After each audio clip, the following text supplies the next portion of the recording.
Today, I had the pleasure of interviewing Usama Siddiquee. He's an amazing artist, comedian out there in New York City. He goes all over the U.S. I had the pleasure of meeting him out here in L.A. He's also been on my show, Kidder's Comedy Corner. If you haven't already, make sure you like, share, subscribe to the channel. We're dropping new content every single week. All right, here we go with the next episode. Welcome, Usama Siddiquee. Thank you so much for being here, brother. You've been on some of my stuff on the internets, one of my Zoom shows this last year. I love your comedy. I had the pleasure of seeing you live in Santa Barbara with my buddy up there. So that was a fantastic show. For people who don't know you, which would be a shocker, but people who don't know Usama, can you tell us a little bit about yourself, brother? Sure, man. Usama Siddiquee, brown dude from Bangladesh. Not really, but you know, that's ancestral. Been doing comedy for 9 years now. Jesus Christ. And started in Dallas, Texas. Back in the day, 2 years there. Was eating fat dicks all day in fucking Dallas, man. They have a statue of just a dick and it's labeled my name and I was just eating it. Dude, it's fucking, I was bad at comedy. And then I moved to New York to get better. And that was 6 years ago and kind of been hustling in New York ever since. Do you think, that's interesting. So you think that move to New York really helped you sharpen your skills? Is it the whole, like, if you want to be better, surround yourself with better? Is that kind of what it was? Yeah, man. Yeah. I got into med school. I was going to go to med school. And then I was like, no. And then I had the choice. I was like, all right, what do I want to do? Do I want to go to LA or New York? Classic dilemma. It was more like I want to get better at something as opposed to I want to get big. So just that, not that you can't get better in LA. It's just New York is more conducive to that idea. Yeah. There's more shows. It's more of a hustle. Everything's more dense. That's what you realize in New York is everything's just more dense. So it's not like there's there's as many shows in the LA area, but New York packs all of its stuff in a 4 mile radius. That's why you get to do more shows, is because there's more stuff per square inch. So that's why New York is better to get better at something. You just get more exposure to the stage time. So I just went to New York. Did you hear that song with was it Jay-Z? And was it New York? Yeah. That if you can make it here, you can make it anywhere. That kind of struck a chord. Yeah. At this point, I think that's Jay-Z's phrase. I don't even fucking know. Yeah. If if you can make it here, you can make it anywhere. That's Jay-Z, right? Dude, yeah. And there was no equally inspiring LA song. You know what I'm saying? Yeah. LA, everything takes fucking hours. Yeah, everything takes fucking forever. Now you're in LA. Oh, parody coming soon. Yeah, hello. 19 years too late. What else should we parody? Frankie Valli? Jesus Christ. Hey, that's awesome, man. Was comedy a natural career choice for you, or was it a long journey to kind of realize I want to be a comedian? Right. No, yeah, definitely to become a comic, it takes a weird sense of naivete. You just don't know about the world enough to know how hard it's going to be. So that's required. Also in Desi Bengali culture, there's not really an avenue for this kind of thought. Even if I think white people, when they find something they love, they're like, oh, my passion, I'm going to do this for the rest of my life, marine biology or whatever the fuck. When brown people find their passion, they're like, oh, what a fun side hobby to my engineering job that I'm going to have. You see what I'm saying? So it's you don't even allow yourself to have that idea of I'm going to do this for my life. This is not a part of the mindset. Yeah. So to get there takes a long time. It took me a long time. I was doing it in my mind, I was doing it on the side for 2 years. And then when I finally had to make the choice, that's when I bucked up and was like, all right, I'm going to do comedy and kind of go for it. Was that when you had to let your parents down? Yeah, there it is. Bring that back. It's still traumatic. Yeah, but that was terrible. And I didn't do it well. I didn't do it in the right way. My parents were blindsided by it, and there was no right way they were going to take it, but I didn't do it the right way. I wasn't sit down. I was just with my bags, fuck you and bye. And then I just bounced. And it was a really weird situation for maybe a year, and then we were good. Yeah, interesting. Dude, I remember going through high school. I didn't know what the hell I wanted to do after high school. My parents were just get a job. My dad's get a 9 to 5 job. You don't need college. Just go get a 9-to-5 job, get a pension, which is so like 30 years ago, right? Crazy. Like now, if you don't change jobs every 3 years, like it's looked down on. Like you're like, what's wrong with you? Was your dad Jimmy Hoffa? Holy shit, dude. Get a pension. Yeah. Dude, my dad's email is still a company that got absorbed like fucking 30 years ago. And he's just like, won't let go. I'm like, Dad, your company went through like 10 different like corporate mergers. Like, come on, move on already. You know what I mean? Amazing. Amazing. Like how do you, like, I love your material. Like you're one, like you're on stage, like you come across just very conversational, which is great because it is a conversation on stage with you and the audience. I love that. How do you like develop new material? Are you up there riffing, or does it just it's like really natural? It feels like riffing. Like, how do you come up with that material?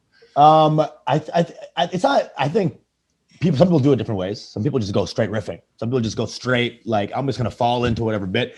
That's not exactly what I do, man. I definitely have some ideas. There are some comics on the other end that write out every word, right? And highlight the punchline, and then pink highlighter for setup, and, yellow highlighter for tags. That's not how I do. It's more just an idea, a germ of an idea. And the problem is people who write it out, it's fine. That's your style. I just wouldn't have that conversationality if I wrote it out. Right. The conversationality comes from me finding the wording on stage. The ideas, like where I'm going to take it, I kind of think of beforehand. Like, I'm going to think about this, and maybe I'll talk about how doing shots sounds like this, and then have a little just like roadmap. Like, I'm going to go here and here. But the way I get from place to place has to be natural. So that's where doing it the first time is kind of just like a real litmus test of, do I feel anything about this? Do I give a fuck about this subject? Really? If I start talking about it, I'm like, oh, this isn't coming out right. That means I really don't care. And if I do a joke and it comes out like, a little bit like with energy and flavor, I'm like, oh, I actually give a fuck about this. This is part of my life, and I can make a joke happen. So it's that first time, going through it's like a shitty roadmap, It's got like a road, but no states, no cities. And the idea is, let me just go through this path and see if I can, chalk up some stuff here, make a little landmark here, make a little, city point here, make a little, there's a river here. It's like making your own map, but you do have a map. It's not like you're just like out with no paper, no pen, nothing. Does that make sense? Is that a crazy metaphor? I'm sorry. No. I was like, we have a map metaphor. I don't even know how I got there, but. Oh my God. No, it's awesome. Dude, I'm so sorry. Oh man, I love it, man. Fun metaphors. Don't shut the fuck up, dude. You need a legend to become a legend. Am I right? Right. Talking about it. Jesus Christ. Oh my God. If you met like a new comedian today, so like if you're out and you run into someone who's like, oh my God, Usama, I want to be a comedian. Like, what are a few like pointers you would give them today? Like, to set them off, like they've never got on stage before, but that's what they want to do, or they're talking about wanting to do it. What are a few of your pointers or tips that you would give them?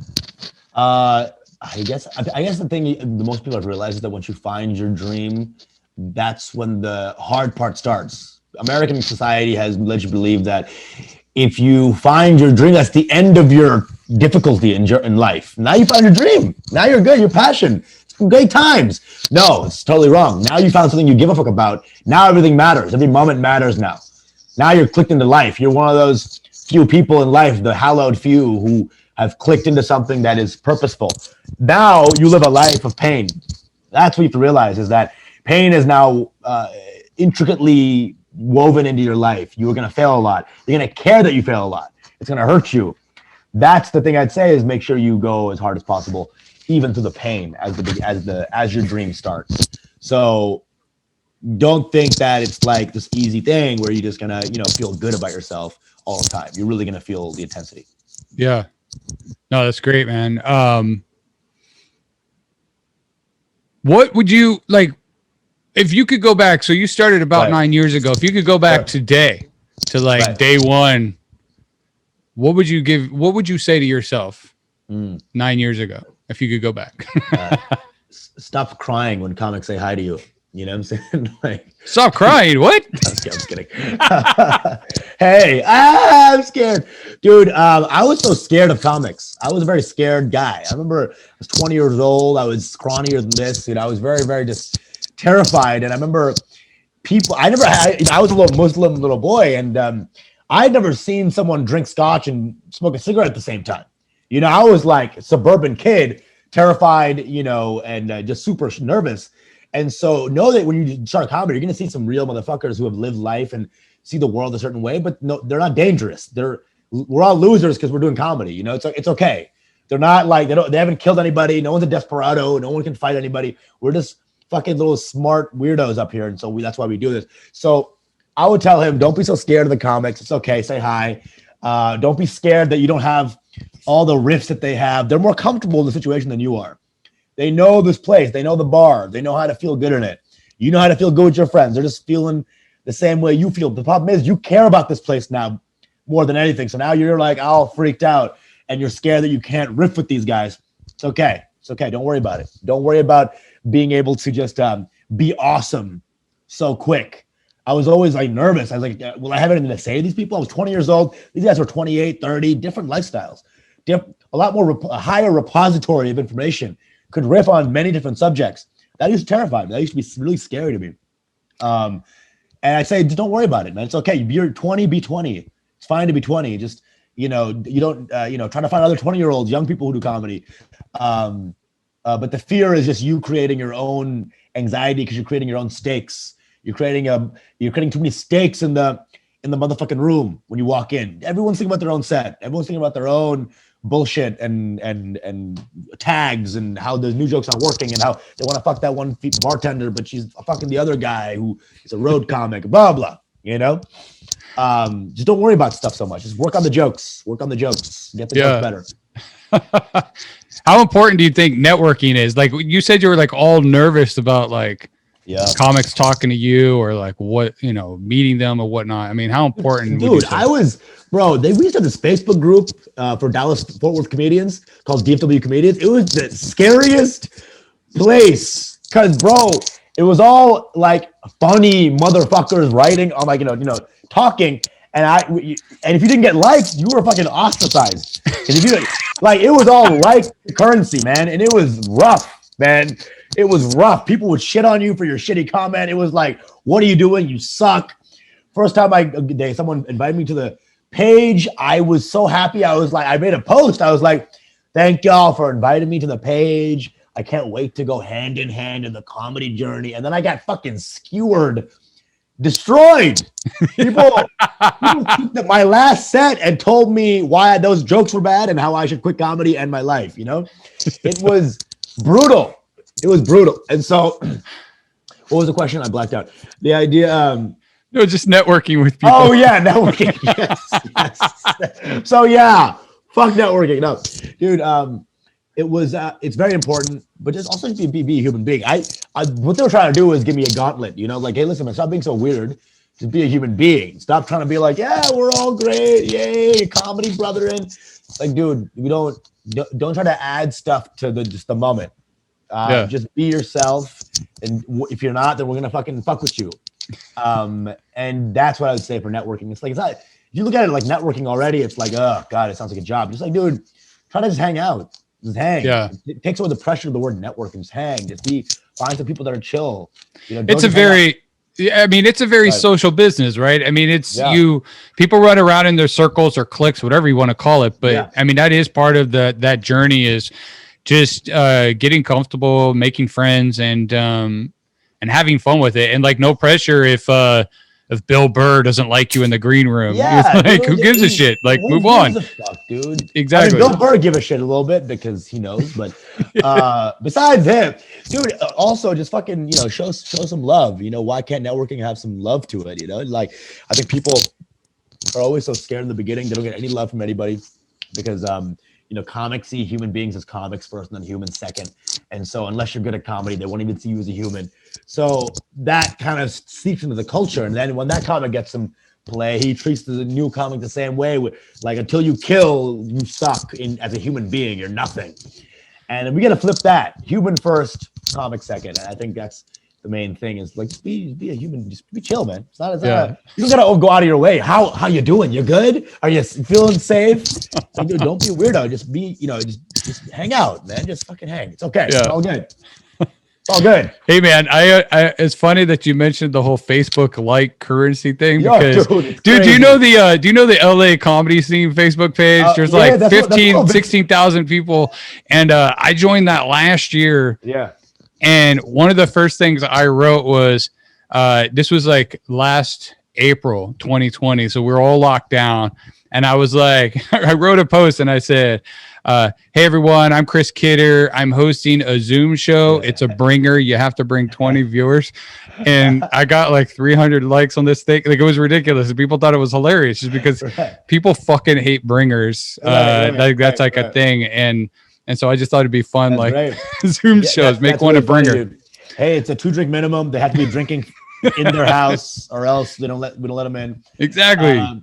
Dude, I remember posting a show. I was going to LA and you alley-ooped me on this. I was like, let me get some shows, man. If y'all have any shows, hit me up. And you were like, dude, this guy's amazing. And there was one guy who like came at everybody. It was like, oh, Usama asked for shows. Everybody's jumping over to give him a show. When I asked for, and I looked at his profile, and he had like a pentagram on his forehead. It's like, bro, you're a fucking Satanist, man. No one's gonna book you, dude. Oh, Usama's here. It's all peaches and cream out here. And I, who loves the devil, I love the devil, and I can't get a goddamn gig. That's funny. Yeah, I remember seeing you. I had already seen some of your stuff, and then when I saw you make that post, I reached out to Or Redco out in Santa Barbara. I was like, bro, you got to book this guy, and he's like, I'm all over it.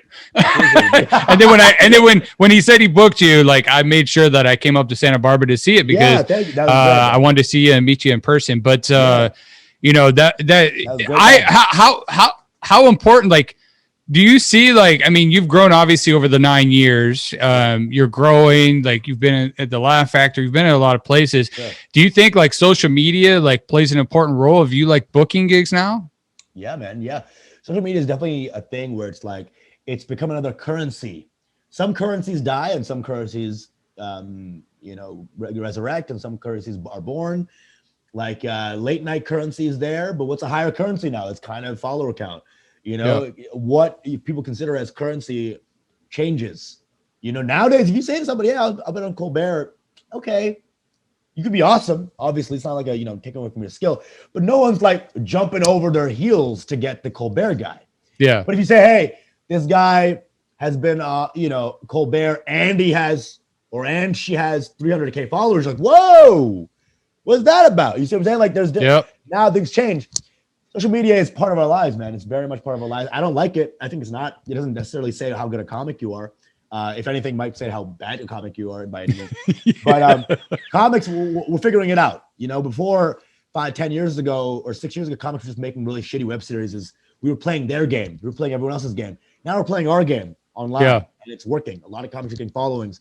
A lot of comics are blowing up, and it's really good. It's really good. Now we have actual power in this business, and before we didn't have any power, man. We were just thrown around, and nobody was ever giving us any opportunities. And we had a couple of people got shows, but really it was a rough gig. Now people are gaining self-reliance. I think social media is a big part of that, a huge part of that. Yeah. And so it is a big part. Like, you should invest in it. Don't just be like, oh, fuck it. You're not, adapt or die. I don't know who said that. Was Jay-Z, I think, as well. Who knows? But the idea is adapt or die, change, learn. Chris Rock said something about how when he does jokes about taxis, he doesn't just say taxi anymore. He says Uber. You say taxi, it's like, what? Okay, yeah. Once back in 3rd grade, you have to update, learn, keep in the life, keep in the zeitgeist. Always be, taking information. If a doctor doesn't read a medical journal, he'll become a shit doctor in 5 years because he's not updating his knowledge. Update your knowledge. Always take in stuff. Always learn. Always grow. Yeah. Hey, real quick, I have to ask you about Pranav and your Mango Bay. Like, how did that like develop?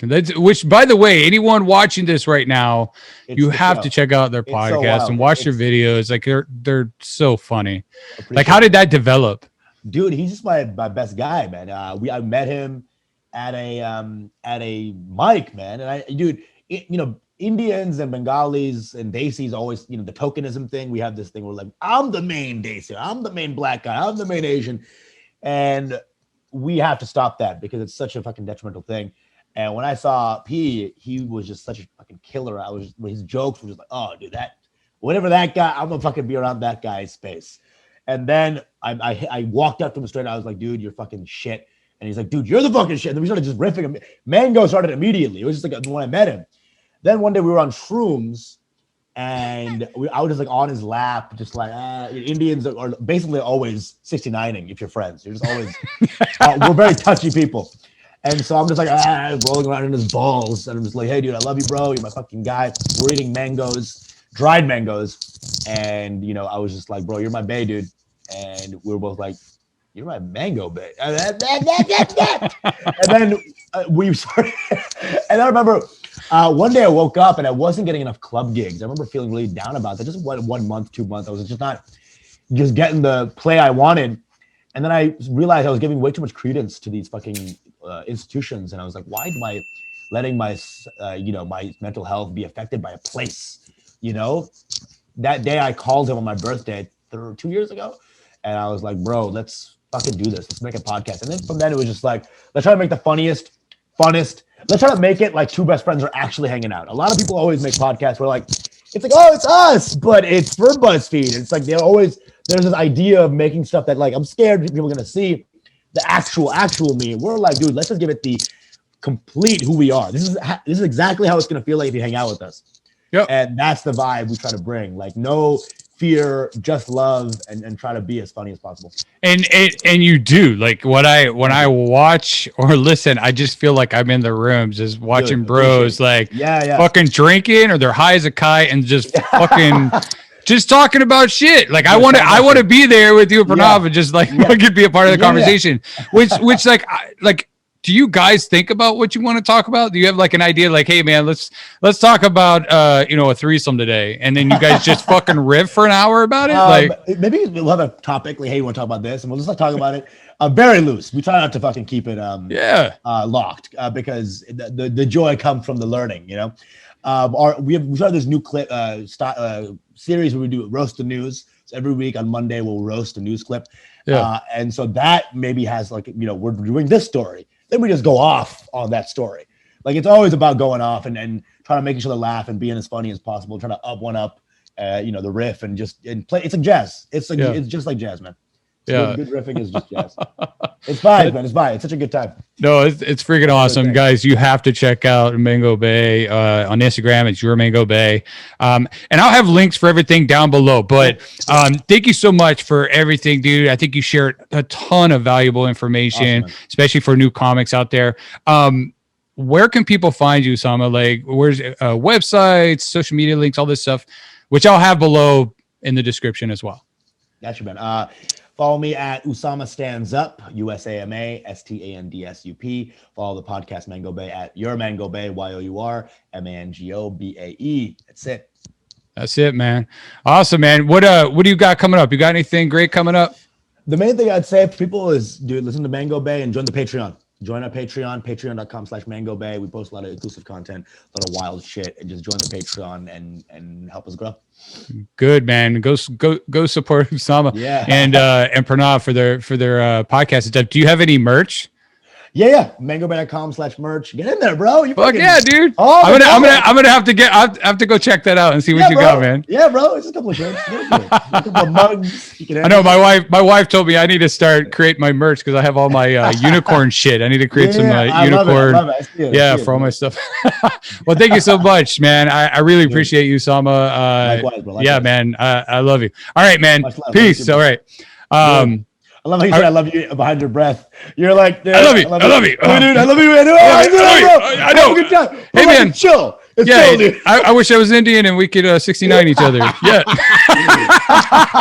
but also really. All right, man. Oh my God, y'all. How was that interview? Usama brought the knowledge, the humor. Who wants to 69 Usama? You got to be his bestie. Thank you guys for checking out this episode. If you have any questions, drop it in the comment section below. Make sure you subscribe to the channel, like, share. If you know anyone out there who's looking to get into comedy, make sure you share. Also, go show Usama some love. There's information and links below to all his social media channels and all that. We will be back here next week with another interview. Awesome. All right, everyone. Thank you so much. We will see you next week. I love you.